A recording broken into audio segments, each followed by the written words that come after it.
చిరకాల మిత్రుడు ఎప్పుడో 70-80 ఏళ్ల సంవత్సరాల నుంచి భారత్కు ఒక నమ్మకమైన దోస్త్ రష్యా అధ్యక్షుడు వ్లాదిమిర్ పుతిన్ 2 రోజుల భారత పర్యటనకు వచ్చారు. ఆ పర్యటన సక్సెస్ఫుల్గా ముగిసింది. అంటే 23వ శిఖరాగ్ర సదస్సు ఆ సమావేశానికి సంబంధించి వచ్చారు. ప్రోటోకాల్ అవన్నీ పక్కన పెట్టి స్వయంగా ప్రధాని మోదీయే ఎయిర్పోర్ట్కి వెళ్ళి తన మిత్రుణ్ణి స్వాగతించి ఆలింగనం చేసుకుని ఆయన ఇంటికి తీసుకెళ్లారు. తర్వాత రాష్ట్రపతి హౌస్కి బస్ చేశారు. తర్వాత ఫార్మల్గా స్వాగతం ఇవన్నీ జరిగాయి. అంటే సాధారణంగా ప్రైమ్ మినిస్టర్ ఎయిర్పోర్ట్కి వెళ్లరు ప్రోటోకాల్ ప్రకారం. తర్వాత రాష్ట్రపతి భవన్ దగ్గర మాత్రం కలుస్తారు ఆ సెషన్లో. కానీ రష్యాతో ఉన్న ప్రత్యేకమైన బంధము అలాగే పుతిన్తో మోదీకున్న ఫ్రెండ్షిప్ దృష్టిలో పెట్టుకుని ఆయన అవన్నీ పక్కన పెట్టి వెళ్ళారు. అక్కడ ఇంకొక సింబాలిక్గా ఒక రిప్రజెంటేషన్ కూడా ఏంటంటే ఒక సిగ్నిఫికెంట్ రిప్రజెంటేషను. వాళ్ళు చాలా భద్రతాపరమైన కారు రష్యా నుంచి మాత్రమే వస్తుంది. వేరే కారులో ఆయన సాధారణంగా ట్రావెల్ చేయరు, అమెరికా అధ్యక్షుడైనా రష్యా అధ్యక్షుడైనా.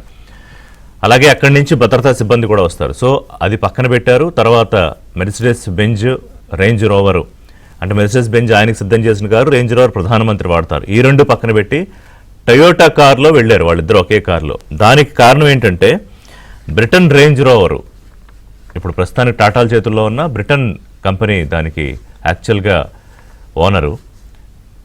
అలాగే జర్మన్ మెర్సిడెస్ బెంజ్, ఈ రెండు పక్కన పెట్టి జపాన్ కారు టయోటాలో వెళ్ళారు. అది కూడా ఏంటంటే యూరోప్ దేశాలకు, అంటే జర్మనీ అలాగే బ్రిటన్కు ఒక సంకేతం, మీ ఒత్తిళ్ళు మీ వేటికి మేము లొంగట్లేదు, our friendship is beyond that అని.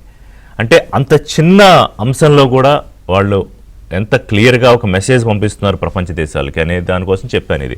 అంటే వాళ్ళ మోదీ పుతిన్ భేటీ, భారత రష్యా ద్వైపాక్షిక సంబంధాలు, మన ట్రేడ్ పెంచుకోవడం, ఫ్రెండ్షిప్ పెంచుకోవడం ఇదొక ఎత్తు అయితే, ప్రపంచ దేశాలు ముఖ్యంగా అమెరికా, యూరోపియన్ యూనియన్ ఇవి చాలా ఆసక్తిగా చూస్తున్నాయి. ఎందుకని ఇప్పటికే రష్యాతో మీరు ట్రేడ్ చేయొద్దు, రష్యా నుంచి ఇంధనం కొనొద్దు, రాయితీ ధరల మీద కొన్నారా మీ మీద ఎంత టారిఫ్ వేస్తామని 100 అన్నాడు, 200 అన్నాడు, 150 అన్నాడు, కొంత తగ్గాడు. ట్రంప్ ఎప్పటికప్పుడు బెదిరిస్తూ వచ్చాడు. అయినా మనం ఎక్కడా వెనక్కి తగ్గలేదు. అంటే మీరు రష్యాతో సంబంధాలు నేర్పచ్చు, ట్రేడ్ నేర్పచ్చు, కానీ మేము చేస్తే తప్పేంటి? అంటే అమెరికా చెప్పిన దేశాలతోనే ఇండియా ట్రేడ్ చెయ్యాలి అనేది ట్రంప్ మన మీద పెట్టాలనుకున్న ఆంక్షలు. వాటిని చాలా లైట్ తీసుకున్నాం. ఈ పర్యటనతో మరింత స్పష్టం చేశాం. పైగా ఇంకోటి ఏమన్నారు, భారత ఇంధన అవసరాలు తీర్చడానికి 24 గంటలు సరఫరా చేయడానికి మేము సిద్ధము అని పుతిన్ ఇద్దరు మీటింగ్ అయిపోయిన తర్వాత, ద్వైపాక్షిక సమావేశం అయిపోయిన తర్వాత సంయుక్త ప్రెస్ మీట్లో చాలా స్పష్టంగా మళ్ళీ ప్రపంచానికి చెప్పారు. ప్రపంచం అంటే ఇక్కడ ప్రధానంగా అమెరికా, తర్వాత యూరోపియన్ యూనియన్, చైనా కూడా చాలా ఆసక్తిగా చూస్తుంది భేటీని. కానీ ఇక్కడ ఇంట్రెస్టింగ్ ఏంటంటే చైనా పత్రికలు, ముఖ్యంగా ముఖ్యమైన పత్రిక ద గ్లోబల్ టైమ్స్, ఈ అమెరికా యూరోప్ ఒత్తిడి చేసినా కూడా ఏ దేశం ఒంటరి కాదని, రష్యాతో ట్రేడ్ వద్దని అమెరికా యూరోప్ ఒత్తిడి చేసినా పుతిన్ భారత పర్యటన ద్వారా స్పష్టమైన సందేశం పంపించారు అని ప్రశంసిస్తూ పత్రికల్లోనూ మీడియాలోనూ ప్రధానంగా వార్తలు రాశారు. అది కూడా కొంచెం ఇంట్రెస్టింగ్. రైట్, ఇక ట్రేడ్స్ ఏమి జరిగే డీల్స్ అంటే దాదాపు $100 బిలియన్ వాణిజ్య ఒప్పందం, అంటే బంధం పెంచుకోవాలి అని చెప్పి 11 కీలకమైన ఒప్పందాల మీద సంతకాలు చేశారు. అందులో ఏంటంటే ముఖ్యంగా మన దగ్గర నుంచి కొంత తక్కువ ఉన్నాయి, చాలా తక్కువ ఉన్నాయి ఎగుమతులు. 69% వరకు, మోర్ దెన్ 69% మనం అక్కడి నుంచి ఇక్కడికి తెచ్చుకుంటాము రష్యా నుంచి. మన దగ్గర నుంచి చాలా నామినల్గా ఉన్నాయి, అరౌండ్ 10% లోపలే భారత్ నుంచి రష్యాకి ఎక్స్పోర్ట్స్ ఉన్నాయి, కానీ వాటిని పెంచుకోవాలని. అలాగే ముఖ్యంగా ఏంటంటే వ్యవసాయ ఉత్పత్తులు, ఔషధాల విషయంలో ఎగుమతులు పెంచుకోవడానికి ఒప్పందం జరిగితే, ఆరోగ్యము, ఆహార భద్రత, నౌకాయానము, ఎరువులు, విద్య, భారత్ నుంచి రష్యాకు నిపుణులైన కార్మికుల వలస. ఎందుకంటే ఒక పక్కన అమెరికాతో H1 బీసాలకు గొడవ, ఉద్యోగాలు ఉంటాయా పోతాయా అలాంటి భయాల్లో రష్యాతో అది కొంత కాంపెన్సేట్ చేసుకోవాలని ఒక అండర్స్టాండింగ్ రావడము. ఆ తర్వాత 2030 వరకు అనుసరించాల్సిన ఆర్థిక సహకార కార్యక్రమం అంటారు, దీన్ని కొంచెం బలోపేతం చేసుకోవాలి, ఇదే ఈ $100 బిలియన్ పెంచుకోవాలనే దాని మీద ఒప్పందాలు ఇవన్నీ జరిగాయి. పహల్గామ్ దాడిని రష్యా ప్రెసిడెంట్ వ్లాదిమిర్ పుతిన్ చాలా స్పష్టంగా ఖండిస్తూ ఉగ్రవాదానికి ఎలా కలిసి పనిచేయాలి అని చెప్పి కూడా ఆయన మాట్లాడారు. ఉక్రెయిన్ విషయంలో, ఎందుకంటే రష్యా ఉక్రెయిన్ యుద్ధం 3 ఏళ్ళు దాటిపోతోంది, దాని విషయంలో కూడా ఇండియా ఒకే స్టాండ్ తీసుకుంది. రష్యా మనకి ఫ్రెండ్ కదా అని రష్యా వైపు వెళ్ళిపోలేదు, ఒక న్యూట్రల్ స్టాండే తీసుకున్నాం. అప్పుడు ఏ ఒత్తిళ్ళకి తలగ్గకుండా ఒక అటానమస్గా మనం స్టాండ్ తీసుకున్నాం. కానీ నిన్న మోడీ మాట్లాడుతూ శాంతి కోసం ప్రయత్నం చేద్దాం, అవసరమైతే పరిష్కారానికి మేము కూడా మీకు కలిసి వస్తామని చెప్పారు. బట్ ఇక్కడ ఓవరాల్గా ఏంటంటే సోవియట్ యూనియన్ కాలం దగ్గర నుంచి ఆ తర్వాత రష్యా ఎలా చూసినా 70-80 ఏళ్ళుగా ద గుడ్ ఓల్డ్ ఫ్రెండ్, అంటే ఏ టైంలో అయినా ఎటువంటి భరోసా అయినా పెట్టుకోగలిగిన స్నేహితుడు రష్యా. దీంట్లో కొంతమందికి కొన్ని భిన్నాభిప్రాయాలు ఉండొచ్చు సందర్భానుసారంగా, అది కూడా మాట్లాడదాం. But in comparison with America కూడా మనకు మిత్ర దేశమే, అమెరికా కూడా కొన్ని వ్యూహాత్మక భాగస్వామే. కానీ అమెరికా తన ప్రయోజనాలు చూసుకున్న తర్వాతే ఎవరితో అయినా ఫ్రెండ్షిప్ చేయడాలు, లేకపోతే క్లయింట్లుగా మారాలు. క్లయింట్గా పెట్టుకుంటుంది, ఎందుకంటే ఆయుధాలు అమ్ముకోవాలి, అది మనకు అమ్మాలి, ఇజ్రాయెల్కి అమ్మాలి, ఇరాన్కి అమ్మాలి, ఇంకో దేశానికి అమ్మాలి.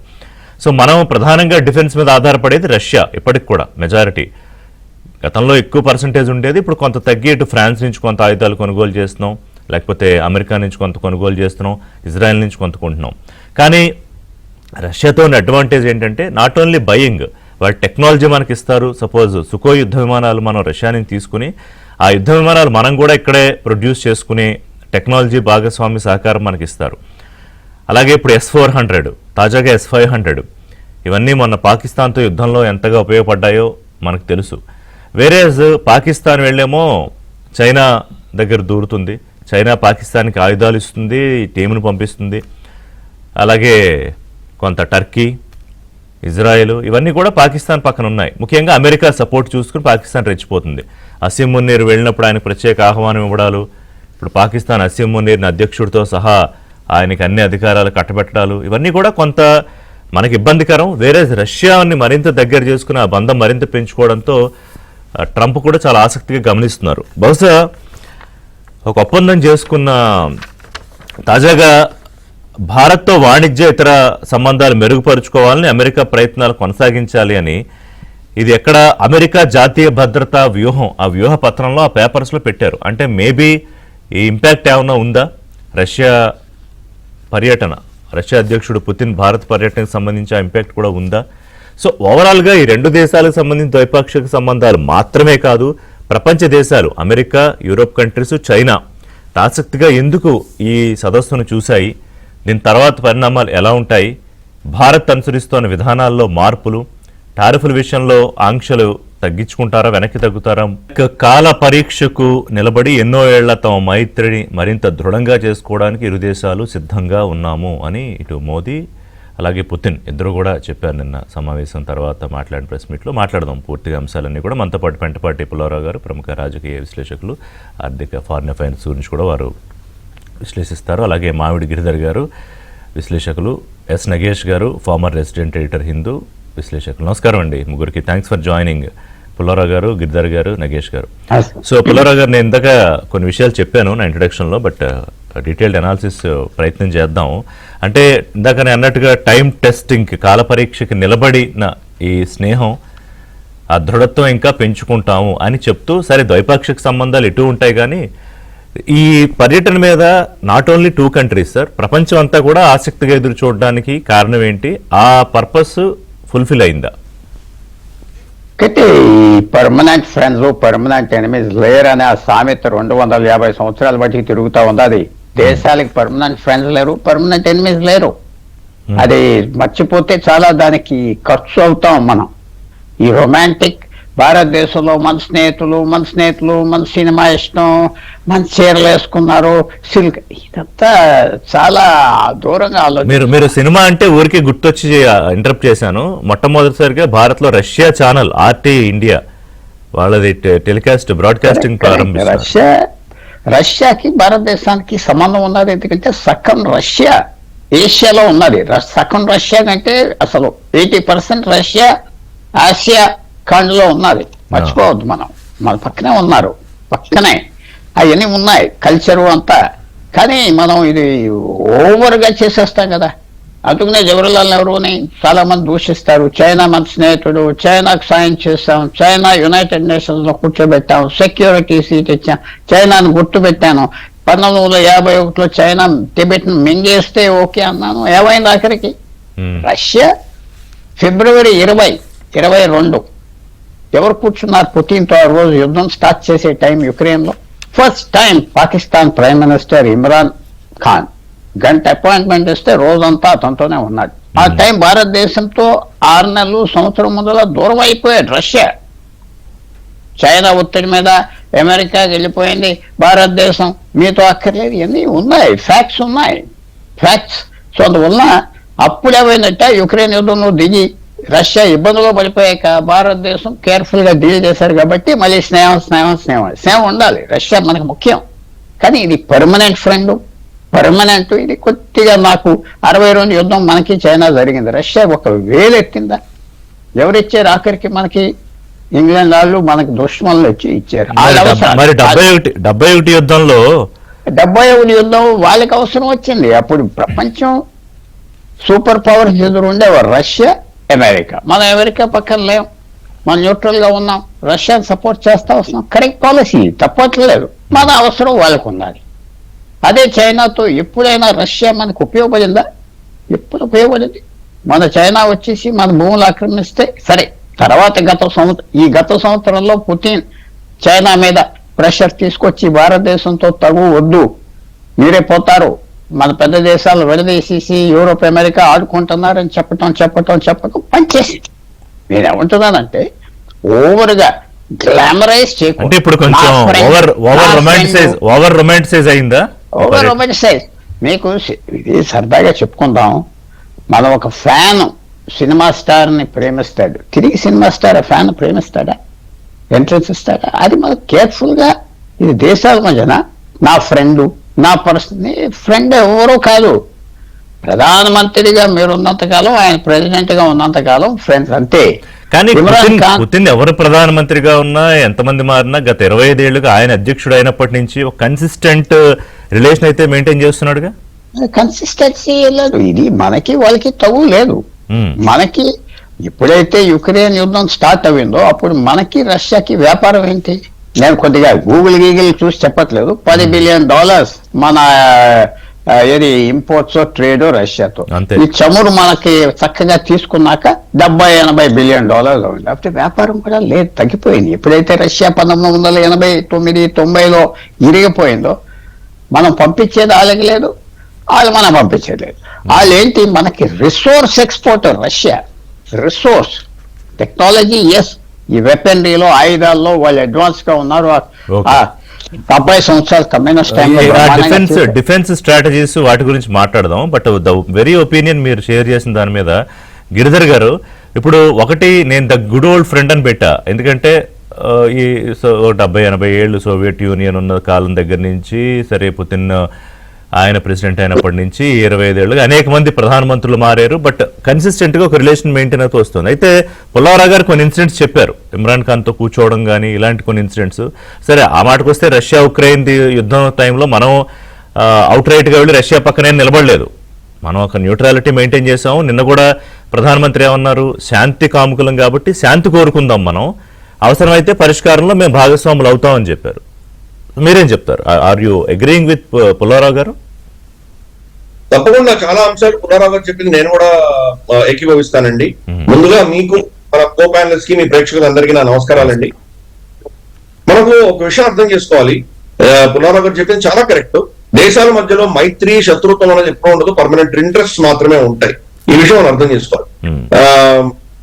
మనకు రష్యా తోటి మిగతా దేశాలతో పోల్చి చూస్తే మనకున్నటువంటి సంబంధాలు చాలా పటిష్టంగా, చాలా కాలంగా, సుదీర్ఘంగా, చాలా మెరుగుగా ఉన్నాయి.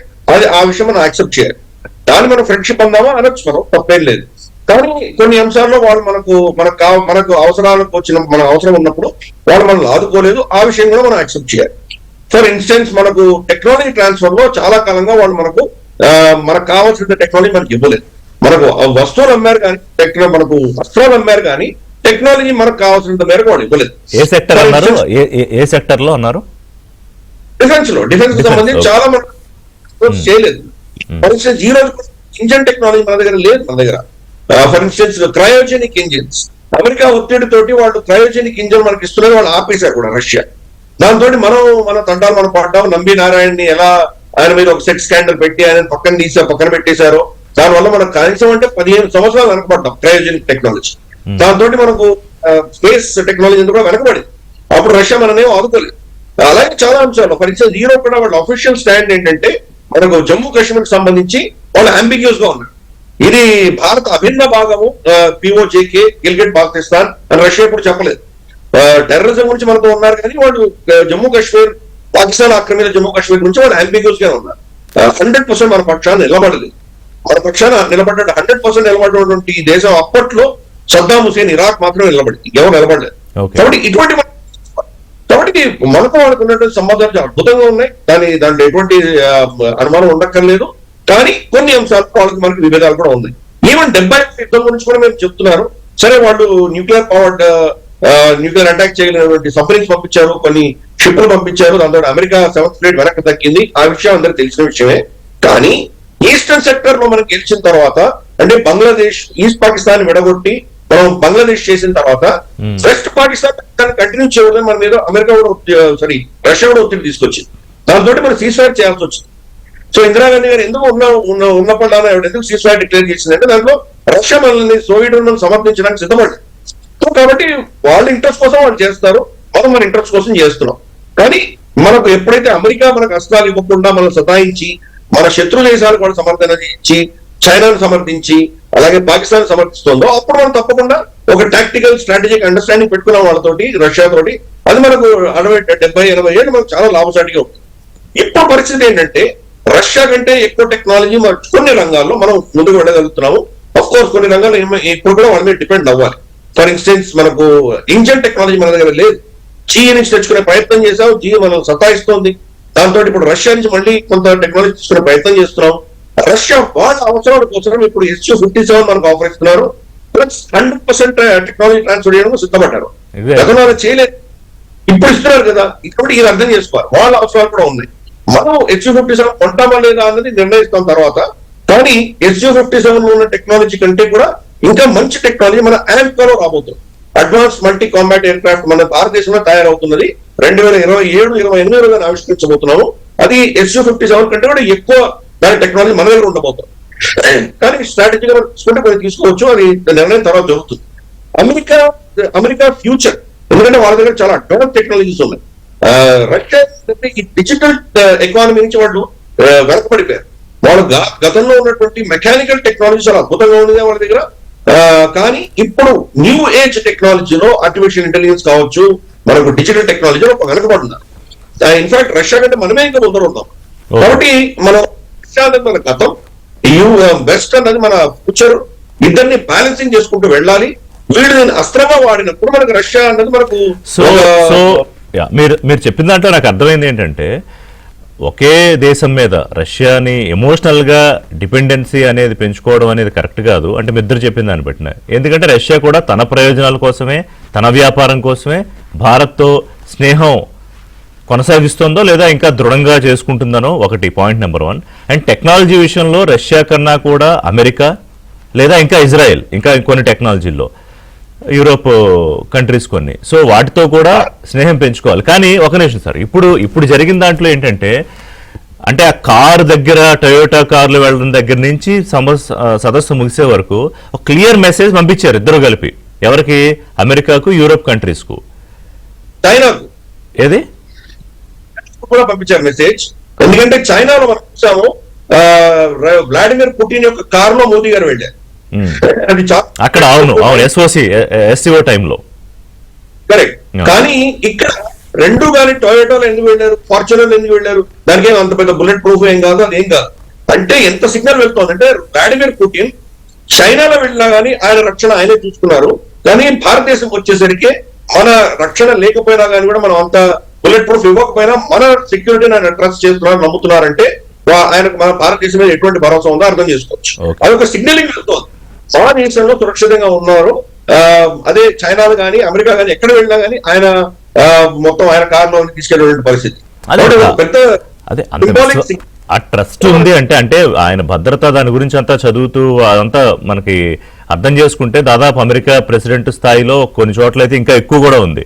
ఎందుకంటే they carry their own poop boxes కూడా తీసుకుని వస్తున్నారు. అంటే ఎక్కడా ఇంకా ప్రపంచంలో ఏ అధ్యక్షుడికి కూడా నాకు తెలిసి అది అంత స్థాయి భద్రత లేదు. ఒకటి, ఏ దేశమైనా తన ప్రయోజనాలు అంటే నేను స్వార్థం అట్లా తన ప్రయోజనాలు లక్ష్యాలు నెరవేరడం కోసం ఏ దేశాలతో ఉన్నా సంబంధాలు పెట్టుకుంటుంది. కానీ దీని నుంచి రష్యాను భారతదేశం భిన్నంగా చూస్తోంది అని నాకు నిన్న మోదీ గారు మాట్లాడిన దాన్ని బట్టి కానీ ఇంతకుముందు అనేక ఇన్సిడెంట్స్ ద్వారా కానీ అర్థమవుతోంది.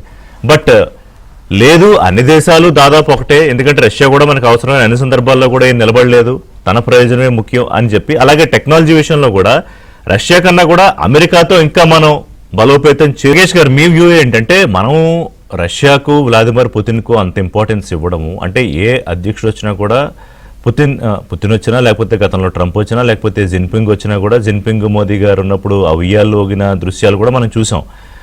అలాగే అక్కడ ఎస్సీఓ సదస్సులో దృశ్యాలు కూడా మన కళ్ళ ముందు ఉన్నాయి. కానీ ఈ భేటీకి ఒక ప్రాధాన్యత ఉంది అనేది గత కొద్ది రోజులుగా జరుగుతున్న చర్చ.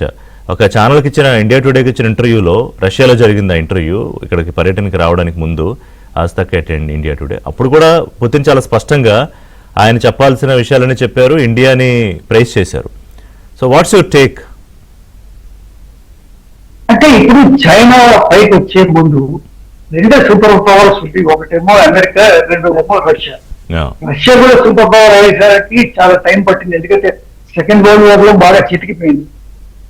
దాని తర్వాత ఇండియా రష్యా రిలేషన్షిప్ మీరు చూస్తే ఈ గత 77 ఏళ్లలోని క్యూబన్ మిసైల్ క్రైసిస్ తీసుకోండి, లేకపోతే ఇండో చైనా వార్ తీసుకోండి, ఇండో పాక్ వార్ తీసుకోండి, లేకపోతే ఎన్ని ఉడుగుడుకులు వచ్చినా కూడా ఇండియా రష్యా రిలేషన్స్ బాగా ఉన్నాయి.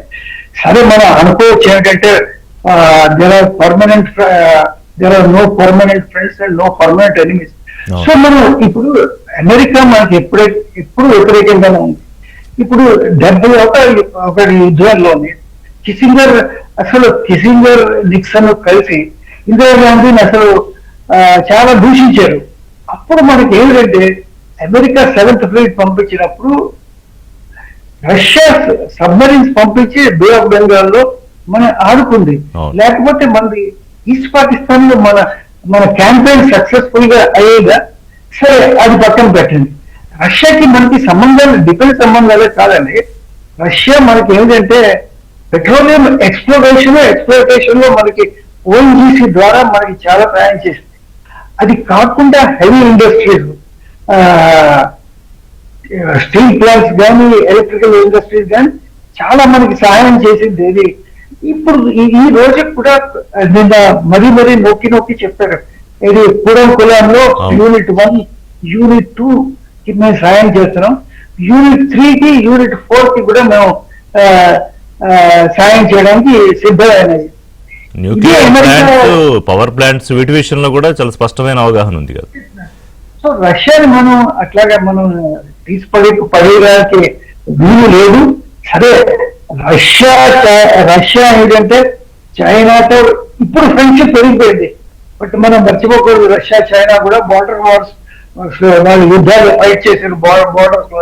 సరే, మనకి ఇబ్బంది లేదు, ఎందుకంటే మన relationship Russia is not linked to Russia relationship with China.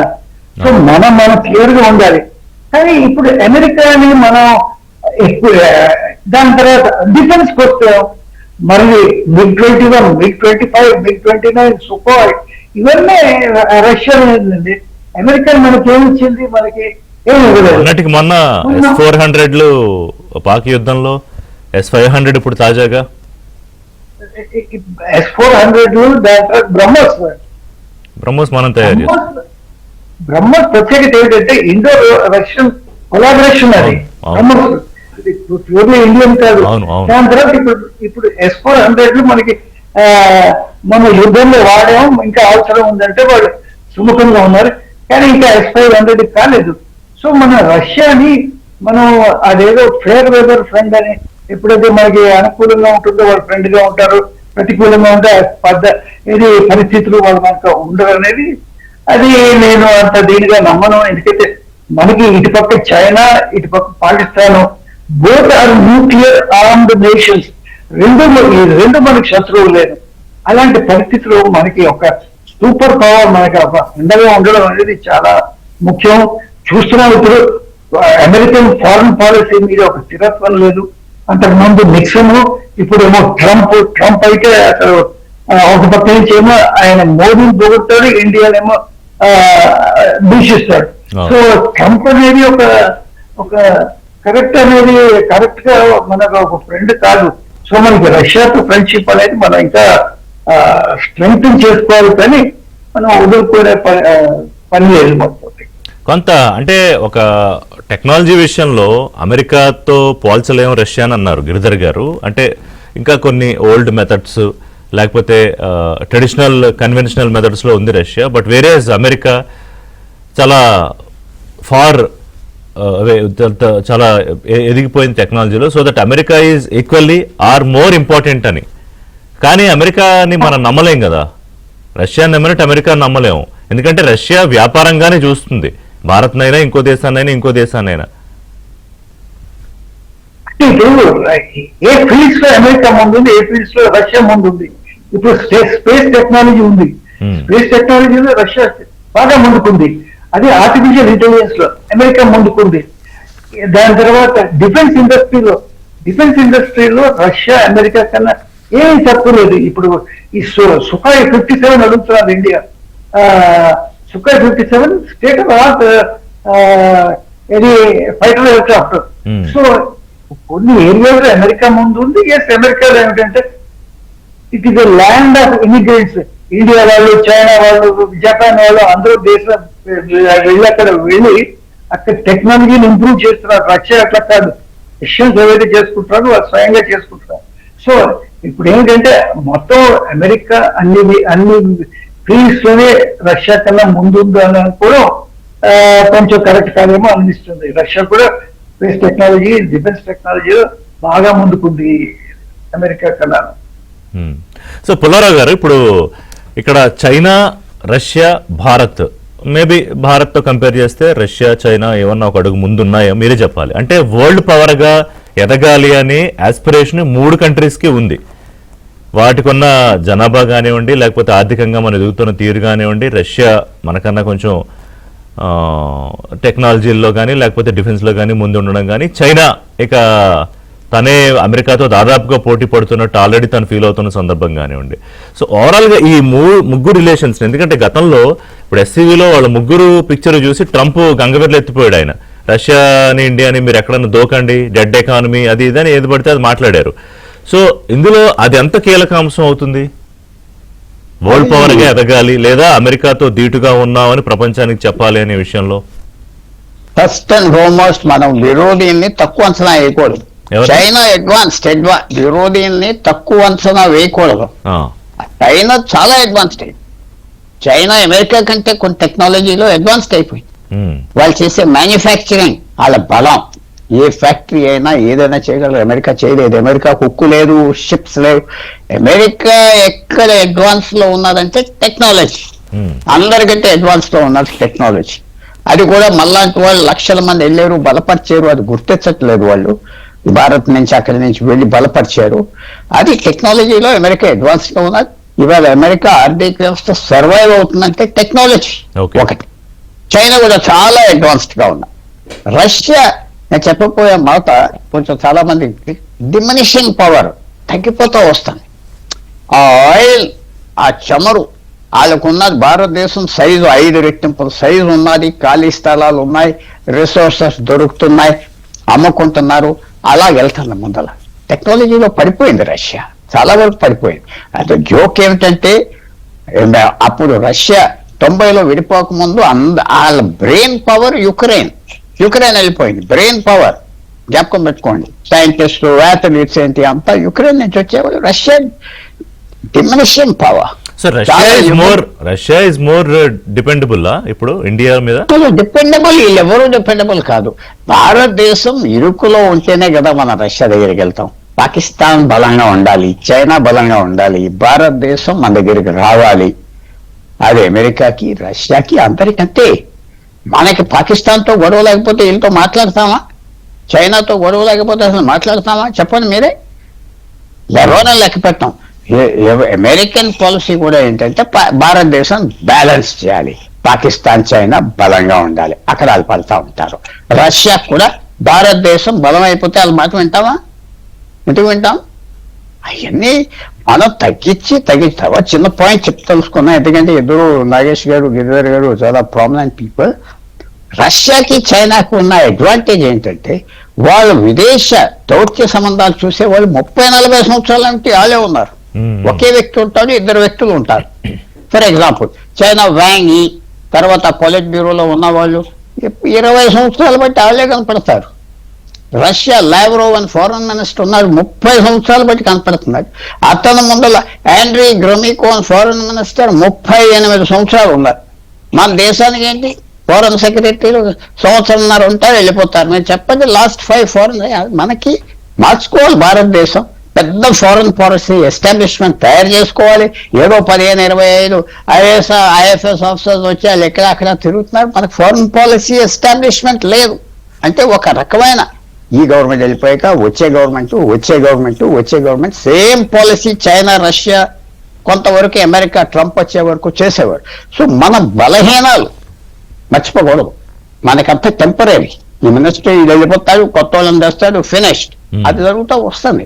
So భారతదేశానికి మళ్ళీ ఫైనల్ చెప్పాలంటే టెక్నాలజీ లేకపోతే మనం వెళ్ళలేం. టెక్నాలజీ ఎవరితో ఉన్నది ఇవాళ? చాలా వరకు అమెరికాతో ఉన్నది, కొంతవరకు చైనా ఉన్నది, జపాన్, కొరియా. రష్యా మనకు సప్లై చేయలేదు. ఇవాళ వారు అంతా మారిపోతుంది కదా, అంతా డ్రోన్స్ అయిపోయింది కదా, ఎలక్ట్రానిక్ వారే కదా, సైబర్ వారే కదా. ఈ ట్యాంక్స్ మన పాకిస్తాన్ యుద్ధంలో సైనికులు ఎవరైనా కనపడ్డారా మీకు? ఒక్కరు లేడే, ఒక్క హీరో బయటికి రాలేదే. అంత మారిపోయింది. ఫాస్ట్ చేంజింగ్ వరల్డ్, ప్రపంచం మారిపోతా ఉన్నది. భారతదేశం కూడా మారాలి. లేకపోతే మనకున్న దుష్మన్స్, మనం మెయిన్ థింగ్ మన బలహీనంగా ఉంటేనే రష్యాకి, చైనాకి, యూరోప్కి అందరికీ ఆనందం. దాంట్లో మాత్రం నాకు ఏం డౌట్ లేదు. అది మనం గ్రహించుకుని మనం వాళ్ళు మన మిత్రులు, వీళ్ళు మన మిత్రులే. తర్వాత రష్యా మనతో ఏ వ్యాపారం చేయగలదు?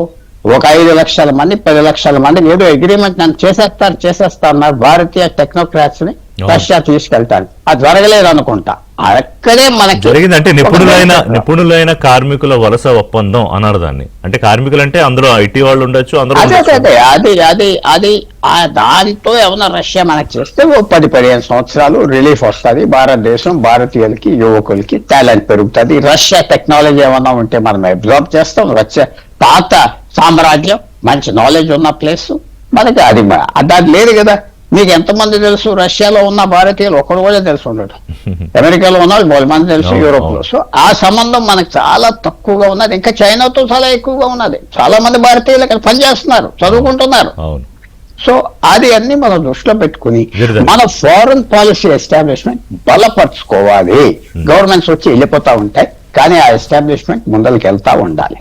గిరిధర్ గారు, ఒకవైపు చైనా, పాకిస్తాను, ఓకే, ఆ రోజు ఏదో ఎస్సీఓలో జిన్పింగ్ లేకపోతే మోదీ, పుతిన్ కలిసి మాట్లాడుకున్నా చైనా భారత విషయంలో ఎలా వ్యవహరిస్తుంది, మనకున్న భయాలు ఎలాగో ఉండనే ఉన్నాయి. లేకపోతే మొన్న తీసుకెళ్లి అరుణాచల్ ప్రదేశ్ని తీసుకెళ్లి వాళ్ళ మ్యాప్ల్లో పెట్టుకుని చూపిస్తారు, ఇవన్నీ ఉన్నాయి. కానీ ఇప్పుడు ఈ చైనా, పాకిస్తాన్ థ్రెట్, వీళ్ళేమో అమెరికాకి దగ్గరగా ఉండి అక్కడ దూరడం. సో ఈ నేపథ్యంలో చూసుకున్నా కూడా రష్యా మనకు అవసరం కదా, ఒక బలమైన మిత్రుడు మనకు కూడా ఉన్నాడని చూపించుకోవడం. అలాగే యూరోపియన్ కంట్రీస్ కూడా యాజ్ వెల్. అండి ఒక విషయం అర్థం చేసుకోవాలి. ఫస్ట్ లోనే మనం అనుకున్నాం ఈ రోజు చర్చలో, ఈ ప్రతి దేశానికి కూడా ఎవరు మిత్రుడు కాదు, ఎవరు శత్రుడు కాదు, ఓన్లీ ఇంట్రెస్ట్ మాత్రమే పర్మనెంట్ గా ఉంటాయి. రష్యా మనకు ఈ రోజు మనకు ఇంట్రెస్ట్ వాళ్ళతో బాగా ఉన్నాయి కాబట్టి వాళ్ళు తప్పకుండా వాళ్ళు కలిసి వస్తున్నారు. రేపటి రోజు ఎలా సమీకరణలు మారుతాయో మనం చెప్పలేం. ఫర్ ఇన్స్టెన్స్ భారతదేశాన్ని కంట్రోల్ చేయాలి అన్న విషయంలో చైనా, అమెరికా ఇద్దరు కలిసిపోతారు. వాళ్ళిద్దరికీ కూడా ఒక ఏకాభిప్రాయం ఉంటుంది. మీరు అమెరికా యొక్క ప్రవర్తన చూసారంటే అరుణాచల్ ప్రదేశ్ విషయం వచ్చేసరికి 100% వాళ్ళని సమర్థిస్తారు. ఇది భారతదేశం అభిన్న భాగం అని చెప్తారు. పిఓజేకే గిల్గిట్ బాల్టిస్తాన్ సంబంధించి వచ్చేసరికి వాళ్ళు మనకు భిన్నంగా మాట్లాడతారు. రాబర్ట్ బ్లాక్వెల్ అని చెప్పేసి వాళ్ళ అంబాసిడర్ ముజాఫరాబాద్కి వెళ్ళాడు ఆయన పిఓజేకేలో. అక్కడ జిన్నా హౌస్ చూసి this part of Pakistan is beautiful అని ఆయన ట్వీట్ చేశారు. అంటే దాన్ని పాకిస్తాన్ అంతర్భాగం అని చెప్పి యాక్సెప్ట్ చేసింది అమెరికా. కాబట్టి ఈ అంబిగ్యూటీ ఉంది. వాడు పాకిస్తాన్ అన్నది మనల్ని ఏదో విధంగా ఇబ్బంది పెట్టడానికి వాడుకునేటువంటి ఒక వస్తువుగా. ట్రంప్ ఇప్పుడు అసెంబ్లీని ఆ రోజు పిలిచి ఆవేళే మోదీ గారిని కూడా ఆహ్వానించి ఇద్దరిని ఈక్వల్ చేయాలనే ప్రయత్నం కూడా చేశాడు కదా. కరెక్ట్. అది అఫ్ కోర్స్ మనకు అమెరికా డివిజన్ ఉందండి. మనకు వైట్ హౌస్ వాళ్ళ minister secretary defence secretary sorry మనకు స్టేట్ సెక్యూరిటీ మనకు మార్కో రూబియో గానీ ఇదివరకు ఉన్నటువంటి మనకు ఆంటనీ బ్లింకెన్ గానీ వీళ్ళ స్టేట్ డిపార్ట్మెంట్ యొక్క ప్రవర్తన ఒకలాగా ఉంటుంది. పెంటగన్ వాళ్ళ డిఫెన్స్ వేరేలాగా ఉంటుంది. పెంటగన్ భారతదేశంతో చాలా అద్భుతమైన మైత్రి మెయింటైన్ చేస్తుంది. ఇంత టారిఫ్ యుద్ధాలు జరుగుతున్నా కానీ కూడా మనం వాళ్ళు ఇద్దరు కలిసి యుద్ధ విన్యాసాలు చేస్తున్నాం. హోమ్ లో వెళ్ళి మనం చేసాము, మలబార్ ఎక్సైజ్ చేస్తున్నాము. ఈ ఎక్స్చేంజెస్ ఇంటెలిజెన్స్ ఎక్స్చేంజెస్ తర్వాత ఫ్లీట్ విజిట్స్ ఇవన్నీ జరుగుతున్నాయి. రాబోయే సంవత్సరం ఫిబ్రవరిలో మనకి విశాఖపట్నంలో ఫ్లీట్ రివ్యూ ఉండబోతోంది. 100 షిప్లు రాబోతున్నాయి. దాంట్లో అమెరికన్ షిప్స్ వస్తున్నాయి, రష్యన్ షిప్స్ వస్తున్నాయి. ఒక చైనా, టర్కీ, పాకిస్తాన్ తప్ప అందరినీ మనం పిలిచాం. కాబట్టి ఈ సంబంధాలు నడుస్తూనే ఉన్నాయి. ప్లస్ మన ఆర్మీ చీఫ్ పెంటగన్ వెళ్తే కనుక ఈవెన్ నేటో చీఫ్లు కూడా లేనంతటి క్లియరెన్స్ మనకు ఉంటుంది. ఆయన ఎక్కడికైనా వెళ్ళొచ్చు. అంత ట్రస్ట్ మనకు వాళ్ళ డిఫెన్స్ డిపార్ట్మెంట్ తోటి పెంటగన్ తో ఉంటుంది. అన్ఫార్చునేట్లీ వాళ్ళ పొలిటికల్ ఎస్టాబ్లిష్మెంట్ మనల్ని వాడుకుంటున్నారు, మమ్మల్ని వ్యతిరేకంగా వాళ్ళు చాలా చేస్తున్నారు. అంటే పాకిస్తాన్ వాళ్ళకి కావాలి. పాకిస్తాన్ అన్నది బజార్లో ఉన్న అమ్ముడుపోయినటువంటి వస్తువు కింద భావించారు. ఎవరు $4 పడేస్తారో వాళ్ళ దగ్గరికి వెళ్తారు. కాబట్టి పాకిస్తాన్ అనే దేశం మనకు లెక్క తీసుకోకూడదు. ఒకసారి చైనా తొత్తుగా వ్యవహరిస్తారు, ఒకసారి అమెరికా తొత్తుగా వ్యవహరిస్తారు. మన దగ్గర మనకి కాన్స్టెంట్ థ్రెట్ కదా, అందుకని మనం కానీ కాదండి. పాకిస్తాన్ ఎప్పుడు మనకు థ్రెట్ కాదు. పాకిస్తాన్ వాడుకునేటువంటి శక్తులు మనకు థ్రెట్. మన పహల్గామ్ ఆ ఘటన చేయించింది చైనా చేయించింది. ఎందుకంటే చైనా నుంచి మొత్తం ఇవన్నీ కూడాను ఇండస్ట్రీస్ అన్ని భారతదేశానికి వస్తున్నాయి. భారతదేశంలో అస్థిరత చూపిస్తే వాళ్ళ దేశం నుంచి వెళ్ళిపోయేటువంటి వాళ్ళు ఆపగలరు. కాబట్టి 5 సంవత్సరాల వరకు మనకు సీజ్ ఫైర్ ఉండి ఎటువంటి ఇబ్బంది లేనటువంటి పరిస్థితిలో సడన్ గా పహల్గామ్ ఘటన చేయించడానికి కారణం అది. వాళ్ళు స్విచ్ ఆఫ్ చేస్తే ఇక్కడ స్విచ్ ఆఫ్ అయిపోతుంది, స్విచ్ ఆన్ చేస్తే స్విచ్ ఆన్ అవుతుంది. మనం చూసామంటే ఈ రోజు అసీముద్దీన్ని పిలిచి ఆయన బెదిరించిన తర్వాత వాళ్ళ ఎయిర్ స్పేస్ వాడుకొని వెళ్ళి ఫర్దో న్యూక్లియర్ ప్లాంట్ ని కొట్టింది అమెరికా. మనకు ఇరాన్ ఇప్పుడు అసీముద్దీన్ని ఒత్తిడి చేసి ఇజ్రాయెల్ ని రికగ్నైజ్ చేయమని కూడా వాళ్ళు తీసుకొస్తున్నారు. ఇజ్రాయెల్ లో గాజాలో వీళ్ళు సైన్యం పంపించడం సిద్ధపడ్డారు. ఇప్పుడు మరి చైనా మీడియా మన పొగుడుతూ ఎందుకు రాస్తోంది భేటీని గురించి? దాంట్లో వ్యూహం ఏంటి? అంటే మీరు చూడవలసిన మీడియా చూడలేదు చైనాలో. చైనా మీడియా భారతదేశం యొక్క ఈ రష్యా పుటిన్ పర్యటన చాలా భయంతో ఉన్నారు. మళ్ళీ చాలా పరుషంగా మాట్లాడినటువంటి ట్వీట్లు మీకు పంపిస్తారు. అదే అంటే నేను గ్లోబల్ టైమ్స్ అనేది ఒకటే ఏదో ఫాలో అయ్యాను, వాళ్ళు రాసింది ఒకటి, మన పత్రికలు కూడా రాసాయి ఇవాళ. అందుకని దాన్ని మనం మోసపోకూడదు. అంటే ఏ దేశం ఒంటరి కాదు అని అమెరికాకి యూరప్ దేశాలకి ఈ భేటీ తెలియజెప్పింది అని. కరెక్ట్. అమెరికాకు వచ్చేసరికి రష్యా భారతదేశం మాట్లాడేది వాళ్ళకి అడ్వాంటేజ్ తీసుకొని అమెరికాని తిట్టడానికి వాళ్ళు వాడుకున్నారు. కానీ రష్యా మనకి ఇస్తున్నటువంటి టెక్నాలజీ చైనాకి ఇవ్వట్లేదు. ఫర్ ఇన్స్టెన్స్ మనకు ఇప్పుడు SU-57 కి మొత్తం టెక్నాలజీ మనకి ఇవ్వడానికి సిద్ధపడ్డారు వాళ్ళు. బ్రహ్మోస్ టెక్నాలజీ S-400 మనకు అమ్మారు, చైనాకు అమ్మారు. కానీ S-400 టెక్నాలజీ మనకి ఇచ్చారు. అందుకనే మనం కమాండ్ కంట్రోల్ సిస్టమ్స్ అని మనకు దాన్ని మనం ఆకాష్ తీర్ అని పిలుస్తాం. మనకు వాళ్ళ ఫీల్డ్ గన్స్ దగ్గర తీసుకుని S-400 దాకా short range, very short range, medium range, long range అన్ని మిసైల్స్ ఇంటగ్రేట్ చేసాం మనం. ఇంటగ్రేట్ చేయడానికి వాళ్ళు మనకు ఆ ఫోర్స్ కోడ్స్ ఇవ్వకపోతే ఇంటగ్రేట్ చేయలేము మనం. కాబట్టి S-400 మనకి ఇచ్చిన టెక్నాలజీ చైనాకి ఇవ్వలేదు. ఇద్దరికి S-400 ఉంది. S-400 కంటే చాలా పటిష్టంగా పనిచేస్తుంది. అంటే ఇప్పుడు గిరిధర్ గారు మీ ఒపీనియన్ లో మనం అమెరికాని రష్యాని ఒకే దూరంలో చూడాల్సిన అవసరం ఉందా? తప్పకుండా లేదండి. మన అవసరాలు బట్టి ఎక్కడ మనకు ఎవరితో మనకు లాభం ఉంటుందో వాళ్ళని ఆ యాంగిల్లో మనం ట్రీట్ చేస్తాం. రష్యా మనకు గతంలో చాలా సహాయం చేసింది, ఇప్పుడు కూడా చేస్తోంది. ఆ మైత్రి అలాగే ఉంటుంది. కానీ ఇందాక నేను చెప్పినట్టు టెక్నాలజీ పరంగా అమెరికా యొక్క టెక్నాలజీ కూడా మనకు కావాలి. కానీ అమెరికాతో వచ్చిన ఇబ్బంది మీరు కూడా చెప్పారు, అది వెపనైజ్ చేస్తున్నారు. ఫర్ ఇన్స్టెన్స్ వాళ్ళతో ఎక్కువ మైత్రి పెట్టుకుంటే కనుక వాళ్ళని వెపనైజ్ చేసేటువంటి ప్రాబ్లం ఉంది. అందుకని భారతదేశం ఏం చేస్తుంటే ఆచితూచి వ్యవహరిస్తాం. ఫర్ ఇన్స్టెన్స్ ఇప్పుడు వాళ్ళ దగ్గర మనం ఎటువంటి అస్త్రం కొనలేదు, దాన్ని వాడు వెపనైజ్ చేయగలిగినటువంటి ఏ అస్త్రం కొనలేదు మనం అమెరికా నుంచి. చినాక్స్ తర్వాత అపాచీ హెలికాప్టర్స్ కొన్నాం. దానికి ప్రత్యామ్నాయంగా ప్రచండ్, ధ్రువ్ ఇటువంటి మన దగ్గర చాలా ఉన్నాయి. ఎందుకంటే మన దగ్గర ఉన్న హెలికాప్టర్స్ ప్రపంచంలోనే హైయెస్ట్ బ్యాటిల్ ఫీల్డ్ సియాచిన్ లో పనిచేయగలిగినటువంటి టెక్నాలజీ మన దగ్గరే ఉంది, ఎవరి దగ్గర లేదు. అలాగే మనం మనకు హోవిట్జర్ గన్స్ కొన్నాం, 777 గన్స్ కొన్నాం. అవి గన్స్ కొనకపోతే మనకు చాలా ఉన్నాయి. మన దగ్గర ఓవర్గోల్డ్ ఉన్నాయి, మన దేశంలోనే ఎన్ఎన్టీ తయారు చేస్తుంది, కళ్యాణి. కాబట్టి వాళ్ళ డిపెండెన్సీ లేకుండా వాళ్ళతో మనం మైత్రి చేసుకుంటున్నాము. కానీ ఫ్యూచర్ టెక్నాలజీస్ మనకు అమెరికా నుంచి, వెస్ట్ నుంచే వస్తాయి. కానీ వెస్ట్ ఏంటంటే వాళ్ళు మనతోటి ఇప్పుడు కూడా ట్రస్ట్ లేదు వాళ్ళతోటి. కాబట్టి ఆ చుట్టూ వ్యవహరిస్తున్నాం. పెంటగన్ తో మంచి మంచి సంబంధాలు ఉన్నాయి మనకు. కానీ వాళ్ళ సెక్రటరీ ఆఫ్ స్టేట్, వాళ్ళ డిపార్ట్మెంట్ ఆఫ్ స్టేట్ ఏదైతే ఉందో దాంతో మనకి ఇబ్బందులు ఉన్నాయి. వాళ్ళని కంట్రోల్ చేయాలనుకుంటున్నారు. నాగేష్ గారు, నాగేష్ గారు, ఇప్పుడు ట్రస్ట్ లేని గిరిధర్ గారి మాటల్లో ట్రస్ట్ లేని వెస్ట్ అమెరికా అంటే తన అవసరాల కోసం ప్రయోజనాల కోసం మాత్రం ఉపయోగపడే అమెరికా సరసనే రష్యాని పెట్టి పూర్తిగా చూడాల్సిన అవసరం లేకపోయినా అంత ఊరికే ఓవర్ రొమాంటిసైజ్ కూడా అవ్వాల్సిన అవసరం లేదు మన పుల్లారావు గారి మాటల్లో అనేది ఒకటి కన్క్లూజను. సో ఇప్పుడు ట్రంప్ ఈ అమెరికా జాతీయ భద్రతా వ్యూహం ఇప్పుడు ఇవాళ మన పత్రికల్లో ఇవాళ వచ్చింది జస్ట్ వెబ్సైట్స్లో. దాంట్లో ఏంటంటే భారత్తో వాణిజ్య ఇతర సంబంధాలు మెరుగుపరుచుకోవడానికి అమెరికా నిరంతర ప్రయత్నాలు కొనసాగించాలి, క్వాడ్ కూటమిలో సహకారం ద్వారా ఇండో పసిఫిక్ భద్రతకి దోహదపడుతుంది అనేది వాళ్ళ ఆ పేపర్స్లో పెట్టుకున్నారు, స్ట్రాటజీ పేపర్స్లో. అంటే ఈ భేటీ ఇంపాక్ట్ ఏమన్నా దాని మీద ఉండొచ్చా? Point number 1. నెక్స్ట్ ఇంకో అంశం మాట్లాడదాం. ఇప్పుడు ఫస్ట్ థింగ్ ఏంటంటే అమెరికాలో టెక్నాలజీ ఉంది, బాగా ఉంది అనే దాంట్లో ఎలాంటి అనుమానం లేదు. బట్ వాళ్ళ దగ్గర టెక్నాలజీ ఉంటే మనకేం లాభం? వాళ్ళు టెక్నాలజీ మనకి ఇస్తున్నారా? అమ్ముతారు కానీ ఇవ్వరు కదా. ఇప్పుడు మనకి తేజస్ ఎయిర్ క్రాఫ్ట్ అది ఎందుకు ఆగిపోయింది? దాని ప్రొడక్షన్ చాలా ఇబ్బందులు పడిపోతున్నాం మనం. ఎందుకు? వాళ్ళకు జీఈ ఇంజిన్స్ వాళ్ళు మనకి టైంకి సప్లై చేయటం లేదు అనేది. అదే కాకుండా మనం పాత ఇది మర్చిపోకూడదు. మనం ఎప్పుడైతే పోఖ్రాన్ 2 చేసామో అటల్ బిహారీ వాజ్పేయి ప్రధానమంత్రి ఉన్నప్పుడు, దాని తర్వాత మన మీద శాంక్షన్స్ విధించారు. మనం మొత్తం అంతా న్యూక్లియర్ ఫ్యూల్ ఇవ్వకుండా ఒక 10 ఏళ్ళు మనకి ఆపేశారు. దాని తర్వాత మన్మోహన్ సింగ్, బుష్ చాలా మీటింగ్లు పెట్టుకుని చేసి దాని తర్వాత న్యూక్లియర్ ఫ్యూల్ రెజ్యూమ్ చేశారు. అది కూడా దానికి ఏంటంటే కండిషన్స్ పెట్టారు. న్యూక్లియర్ రియాక్టర్స్ మీరు మా దగ్గర కొనుక్కోవాలి. అమెరికా మన ఇబ్బంది పెట్టిన దాంట్లో ఏమి అసలు ఎక్కడ తప్పు చేయలేదు వాళ్ళు. సో మనం ఇలాంటి పరిస్థితిలో రష్యా మీద డిపెండ్ అవ్వక మనం తప్పదు. ఎందుకంటే రష్యా ఏ టెక్నాలజీ ఉందో అది వాళ్ళు మనకి సిద్ధంగా ఉన్నారు. అయితే రష్యాతో మనకు కొన్ని ఇబ్బందులు ఉన్నాయి. అది కాదు, ఇప్పుడు ఏంటంటే ఇది ఒక 1 సైడెడ్ రిలేషన్షిప్ అయిపోయింది. ఇప్పుడు రష్యా నుంచి మనం చాలా క్రూడ్ కొంటున్నాం. రష్యాకి మనం బాగా అమెరికా ఏమంటారంటే మనం క్రూడ్ కొన్న వల్ల రష్యాకి మనం వాళ్ళ యుక్రెయిన్ వార్ ని మనమే ఫండ్ చేస్తున్నాం. రష్యా మన దగ్గర ఏమీ కొంటలేదు.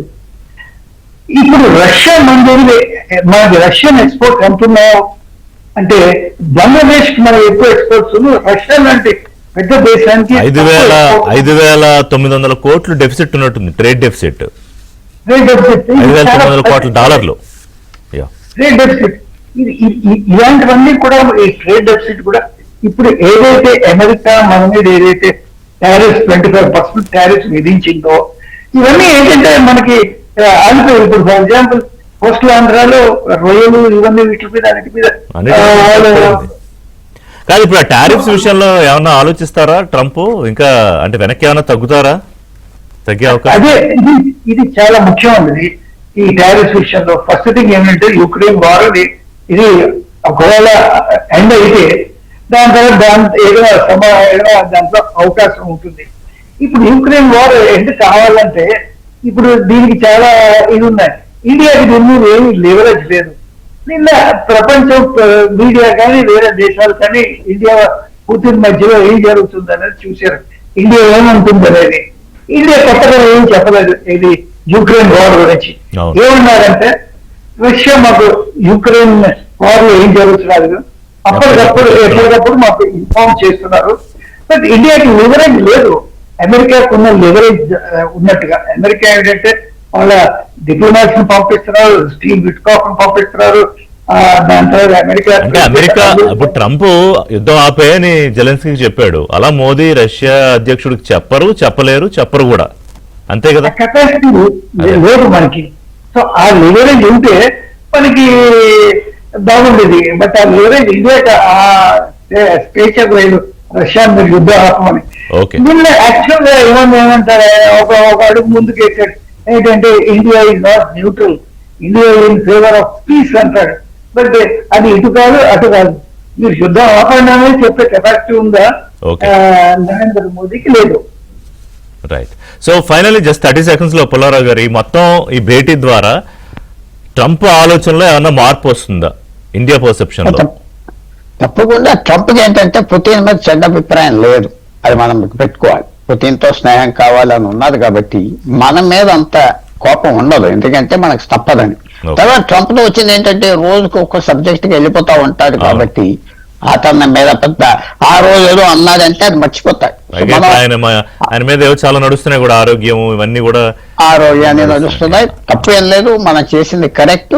కానీ ఒక చేయి మాత్రం అమెరికాకి ఆల్రెడీ మనం మీతోనే ఉంటాం చెప్తాం. అలాగే ఉంది, అది అలాగే ఉంది. బహుశా దీన్ని ఏమన్నా గట్టిగా స్ట్రెంథన్ చేసుకుంటున్నాం, ఈ ఫిస్ట్ గట్టిగా బిగిస్తున్నాం.